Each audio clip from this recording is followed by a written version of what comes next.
महाशिवरात्र हे व्रत माघ वद्य चतुर्दशी या तिथीला करतात.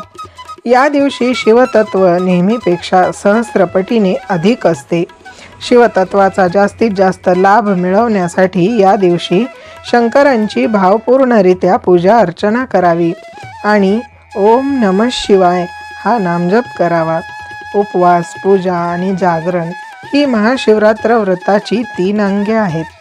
आता आपण पाहूया महाशिवरात्र व्रताचा विधी. माघ कृष्ण त्रयोदशीस एक भुक्त राहावे. चतुर्दशीच्या दिवशी सकाळी महाशिवरात्र व्रताचा संकल्प करावा. सायंकाळी शास्त्रोक्त स्नान करावे. भस्म व रुद्राक्ष धारण करावे. प्रदोषकाळी शिवाच्या देवळात जावे. शिवाचे ध्यान करावे. षोडशोपचारे पूजा करावी. भवभवानी प्रीत्यर्थ तर्पण करावे. शिवाला 108 बेलाची पाने नाममंत्राने